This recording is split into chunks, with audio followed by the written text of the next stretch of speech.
Hello everyone. So I'm going to discuss these questions of time and work. For people who do not know me, I'm Sharath and CEO and co-founder of Catapult Classes. I'm a pass out of IFT Delhi and 6 times 99 plus percentile. These are my percentiles of previous attempts of CAT. तो ये आज का quiz था for people जिनको नहीं पता है हमारे टेलीग्राम ग्रुप पे रोज डेली क्वांट्स क्विज हो रहा है and this quiz is happening at 9:30 AM और इसी क्विज के क्वेश्चंस को मैं अभी वीडियो सॉल्यूशन में डिस्कस करने जा रहा हूँ so if you haven't joined our Telegram group link of the Telegram group and other groups are given in the description तो उन लिंक्स को यूज करो हमारे ग्रुप्स को ज्वाइन करो और अपने फ़ोन पे अलार्म लगा लो so that you do not miss these quizzes and you participate on them on a daily basis. शुरू करते हैं आज के क्वेश्चंस के साथ. So three small pumps and a large pump are filling a tank. ठीक है. तो स्मॉल पंप्स हैं और लार्ज पंप हैं. स्मॉल पंप्स 3 हैं, लार्ज पंप 1 है. Each small pump works at 2/3 rate the rate of the large pump. यानी कि अगर लार्ज पंप 3 यूनिट काम कर रहा है तो उसका 2/3 कितना होगा? 2 unit. So large pump is doing 3 unit of work and small pump is doing 2 unit of work. If all four work at the same time, they should fill the tank.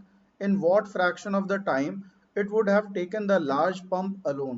तो अगर ये दो चारों पंप एक साथ काम करेंगे तो कितना काम करेंगे? 5 यूनिट ऑफ सॉरी. तो अब टोटल स्मॉल पंप का हो गया हमारे पास 6 यूनिट और इसका 3 unit, that is total 9 unit of work हो गया इन चार पंप का. और लार्ज पंप अकेले कितना कर रहा है? 3 यूनिट काम कर रहा है. तो इसका मतलब लार्ज पंप 3 टाइम्स ज्यादा टाइम लेगा. तो अगर 9 यूनिट वाले ने x लिया है तो ये 3x टाइम लेगा. तो what fraction of 3x is x? 1/3. That means your answer is option number B. आगे बढ़ते हैं. 6 technicians working at the same rate complete work of one server in 10 hours. तो 6 टेक्नीशियन है. हम मान लेते हैं कि एक टेक्नीशियन 1 घंटे में 1 यूनिट काम करेगा. तो 6 टेक्नीशियन 10 आवर्स में कितना काम करेंगे? 60 यूनिट वर्क करेंगे. यानी कि एक सर्वर को कंप्लीट करने में कितने यूनिट वर्क करना पड़ेगा? 60 यूनिट वर्क करना पड़ेगा. They start at 11 AM and one additional technician per hour being added beginning at 5 PM. तो 11 बजे से लेके 5 PM तक कितने घंटे हो गए? यहां से लेके यहां तक कितने घंटे हो गए?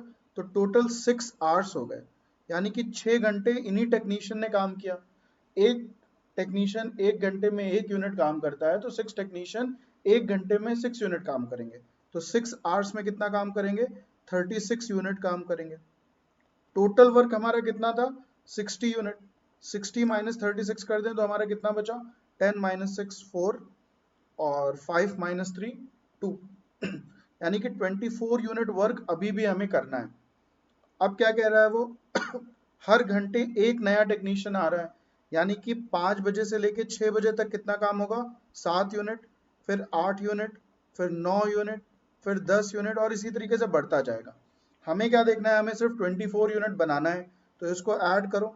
7 + 8 15 + 9 24. यानी कि 3 घंटे और चाहिए. तो 5 बजे से 3 घंटे और अगर चाहिए तो कितना बच जाएगा? 8 बच जाएगा जब पूरा का पूरा काम हमारा फिनिश होगा. आगे बढ़ते हैं. क्वेश्चन नंबर 3 क्या कह रहा है? क्वेश्चन नंबर 3 कह रहा है A can complete a piece of work in 4 days. A 4 दिन में खत्म करता है. B takes double the time यानी कि बी 8 दिन में खत्म करता है. C takes double that of B यानी कि सी 16 दिन में खत्म करेगा. And D takes double that of C यानी कि डी 32 दिन में खत्म करेगा. They are paired in groups of 2 each. One pair takes 2/3 the time needed by the second pair. तो pair 1 मान लो takes 2/3 of the time taken by pair 2. इसका मतलब क्या है? इसका मतलब है pair 1 does 3/2 unit of work as done by pair 2. जो टाइम होता है और जो वर्क होता है वो इनवर्सली प्रोपोर्शन होता है. तो अगर मैं बोलूं कि मुझे 3 टाइम्स टाइम लगेगा काम करने में तो इसका मतलब है मैं 1/3 काम कर रहा हूँ. और अगर मैं बोलूँ कि मुझे आधा टाइम ही लगेगा as compare to B, that means I am doing double the work of B. तो अब हमारे पास ये आ गया. अब हम टोटल वर्क एज्यूम कर लेते हैं 32 यूनिट्स। तो इसका मतलब ए एक घंटे में कितना काम करेगा, एक दिन में 8 यूनिट, ये 4 यूनिट, ये 2 यूनिट और ये 1 यूनिट। अब हमें पेयर वन और पेयर टू के बीच में रिलेशनशिप पता है।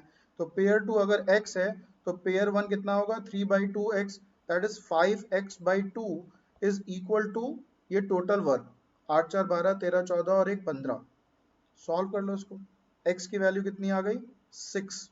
तो अब यहाँ पे देखो कि कौन से दो लोगों का सम 6 हो रहा है, इनका दोनों का ही सम 6 हो रहा है, यानी कि B और C सेकंड पेयर हो गए और A और D हमारा फर्स्ट पेयर हो गया।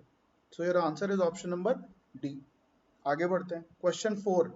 A company has a job to prepare certain number of cans and there are 3 machines A, B and C for this job.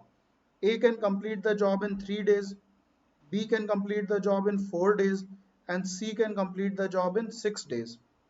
How many days the company will take to complete the job if all the machines are used simultaneously? तो हम काम मान लेते हैं कि 6 unit का काम है, तो ये 3 दिन में खत्म कर रहा है, यानी कि ये 2 यूनिट रोज कर रहा है। Okay, not 6 unit, we need to always take that number which is divisible by all 3 of them. तो हम यहाँ पे 12 यूनिट मान लेते हैं। तो ये 4 यूनिट काम कर रहा है रोज, ये 3 यूनिट काम कर रहा है रोज और ये 2 यूनिट काम कर रहा है। अब हमें क्या बताना है, how many days the company will take to complete the job if all the machines are use simultaneously. अगर सारी मशीन्स एक साथ काम करेंगी तो कितना काम कर लेंगी, 9 यूनिट काम कर लेंगी। तो टाइम कितना लगेगा, time is total work upon 1 days work, यानी कि 12/9, 3 3 जा 9, 3 4 जा 12, यानी कि 4/3 डेज। आगे बढ़ते हैं, question 5। A group of men decided to do a job in 8 days, but since 10 men dropped out every day, the job got completed at the end of the 12th day. How many men were there at the beginning? तो मान लेते हैं कि n लोग थे, तो काम अगर एक आदमी एक दिन में 1 यूनिट काम कर रहा है तो n लोग 8 दिन में कितने यूनिट काम करेंगे, 8n यूनिट काम करेंगे, और ये मेरा टोटल वर्क हो गया। अब ये कह रहा है कि 10 आदमी हर दिन काम नहीं कर रहे हैं, यानी कि पहले दिन n लोगों ने काम किया, दूसरे दिन n-10, यानी कि पहले दिन n यूनिट वर्क हुआ, दूसरे दिन n-10, तीसरे दिन n-20, चौथे दिन n-30, और इसी तरीके से चलते चलते कब तक गया, 12th डे के एंड तक गया। यानी कि 12th डे कितना काम हुआ होगा, n-110। ये देख रहे हो, फर्स्ट डे में 0 हो रहा है, सेकेंड डे में 10 हो रहा है, थर्ड डे में 20 हो रहा है, तो 12th डे में कितना होगा, 11 इंटू 10, 110 हो गया। अब ये किसके बराबर है, 8n के बराबर है। तो इसको अगर सिंप्लीफाई करोगे तो क्या आ जाएगा, 12n माइनस 10, अंदर आ जाएगा 1 plus 2 plus 3 plus dot dot dot till 11 equals to 8n। इसका समेशन हमें पता है, तो हम लिख सकते हैं 12n minus 10 into n plus 1 that is 12/2, ये हो गया 6, that is equals to 8n, that gives us 12n minus 8n equals to 660, that is 4n equals to 660, और n की वैल्यू कितनी हो गई, 4 1 जा 4, 4 6 जा 24 and 4 5 जा 20, that is option number A।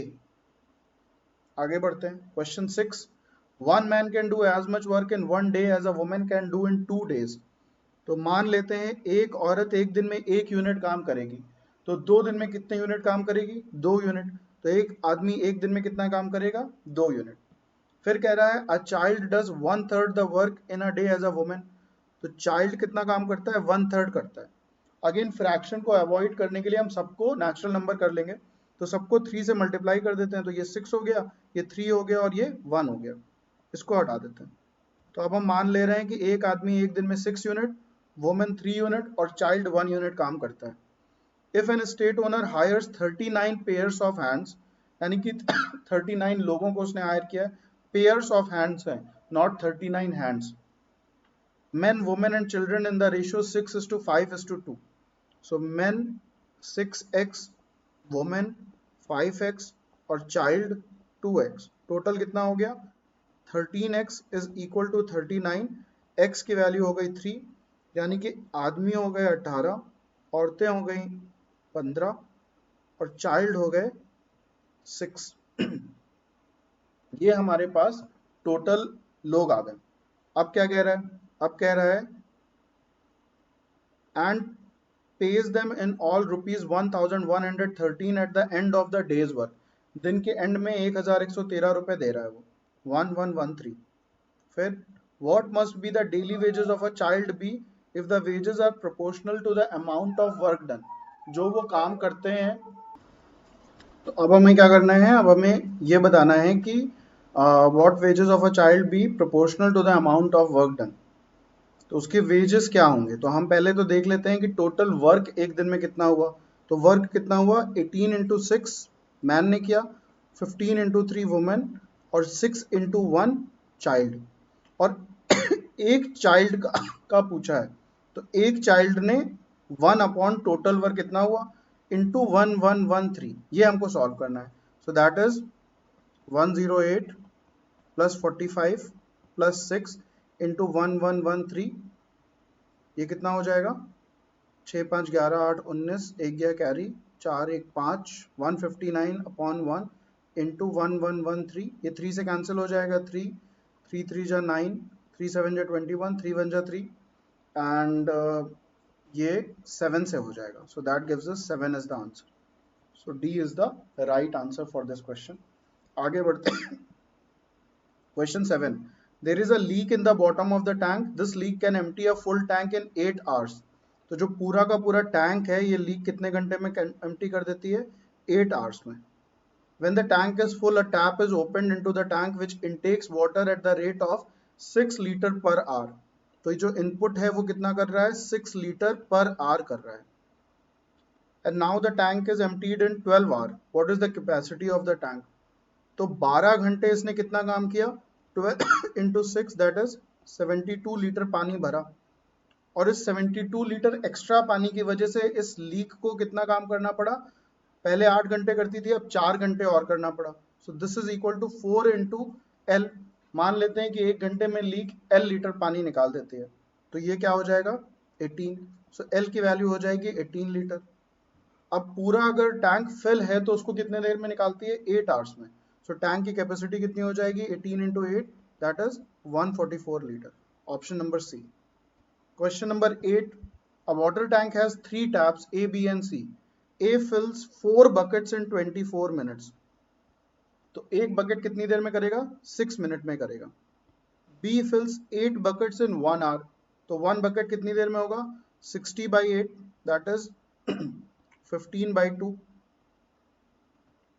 C fills 2 buckets in 20 minutes that is 10 minute में एक बकेट फिल करेगी।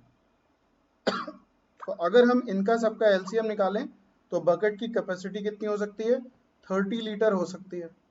और 30 लीटर के हिसाब से इसने 5 लीटर काम किया, और इसने 4 लीटर काम किया, और इसने 3 लीटर काम किया हर मिनट में। फिर आगे क्या दिया हुआ है, if all the tank are open sorry open together, a full tank is emptied in 2 hours if a bucket contains 5 liter water। तो हमने जो 30 लीटर माना था उसकी जगह बकेट में कितना है, 5 ही लीटर वाटर है। इसका मतलब 1/6 हो गया, तो इसको सबको 6 से डिवाइड कर देते हैं। This is the amount of water that these taps are filling in 1 minute. तो 1 मिनट में ये लोग कितना काम करेंगे, 12/6 litre that is 2 litre they are filling in 1 minute. Now this tank is emptied in 2 hours. तो अगर इसको 2 घंटे तक चला दें तो 2 into 60 into 2 that is 240 litre का काम हुआ। That is option number B. आगे बढ़ते हैं। Question number 9, in nuts and bolts factory one machine produces only nuts at the rate of 100 nuts per minute. तो मशीन ए जो nuts produce करती है वो कितने नट्स प्रोड्यूस करती है, 100 nuts per minute, and needs to be cleaned for 5 minutes after the production of 1000 nuts। तो 1000 nuts कितनी देर में बनाएगी, 100 nuts पर मिनट, तो 10 मिनट में ये 1000 nuts बना देगी। उसके बाद 5 मिनट का रेस्ट लेगी। तो इसका मतलब 1000 nuts बनाने में इसको टोटल 15 मिनट लग रहे हैं। Another machine produces only bolts at the rate of 75 bolts per minute। तो ये bolts बनाती है और कितने बनाती है, 75 पर minute. and needs to be cleaned for 10 minutes after production of every 1500 volts. तो 1500 volts का मतलब क्या हुआ 20 मिनट, और उसके बाद इसको कितनी देर के लिए क्लीन करना पड़ता है 10 मिनट के लिए। तो इसका मतलब पूरे 1500 वोल्ट्स जो हैं वो 30 मिनट में बनेंगे। फिर क्या है, if both the machines start production at the same time, what is the minimum duration required for producing 9000 pairs of nuts and bolts? So 9000 nuts बनाने में कितना टाइम लगेगा? तो 1000 के जो बैचेस हैं 15 मिनट ले रहे हैं, 8 बैचेस में तो ये 15 मिनट लेगा, दैट इज 120 मिनट। और जो लास्ट बैच होगा उसमें सिर्फ 10 मिनट लेगा, क्योंकि जो फिर ये एक्स्ट्रा टाइम है उसके जो सर्विसिंग का टाइम है या जो उसका हॉल्ट का टाइम है उसको तो हमें काउंट नहीं करना है ना। 9000 हमारे नट्स तैयार हो गए, तो कितनी देर में तैयार हुए 130 मिनट में। अब उसी तरीके से हम बोल्ट्स को देख लेते हैं। सो 9000 बोल्ट्स 15000 के बैचेस हमें बनाने हैं। सो कितने बैचेस हमें बनाने हैं 6 बैचेस बनाने हैं, तो 5 बैचेस तक तो ये वाला टाइम लेगा, दैट इज 150 मिनट। और लास्ट बैच कितनी देर में बनेगा 20 मिनट में।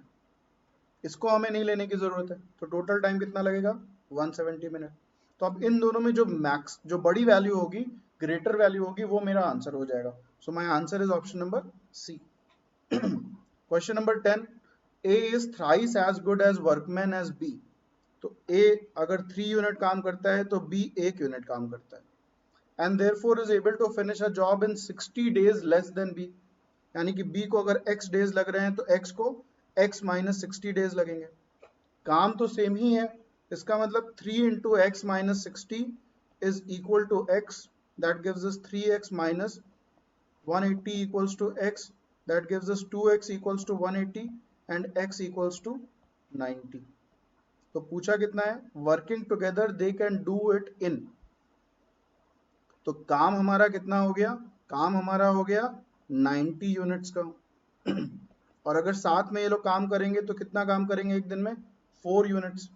तो 4 से इसको डिवाइड कर दो, आंसर कितना आएगा 4 2 जा 8, 4 2 जा 8 एंड 4 5 जा 20, that is 22.5 days they will take. So guys, we are doing this thing on a daily basis, question solve कर रहे हैं, उसके वीडियो सॉल्यूशन प्रोवाइड कर रहे हैं और बहुत अच्छे से कॉन्सेप्ट्स भी समझा रहे हैं। So if you are appreciating our efforts, please like share and subscribe to all your friends, to all MBA aspirants, so that सब लोगों को इसका फ़ायदा मिले और हम लोगों को भी एक मोटिवेशन मिले। And today we are going to start with algebra series, तो tune in to our YouTube channel. और पिछले सालों के जितने भी अलजेब्रा के क्वेश्चंस हैं हम उन सारे क्वेश्चंस के वीडियो सॉल्यूशंस बनाने जा रहे हैं और तुरंत बनाएंगे, तुरंत अपलोड करेंगे। So keep watching, keep learning and all the best. Thank you guys.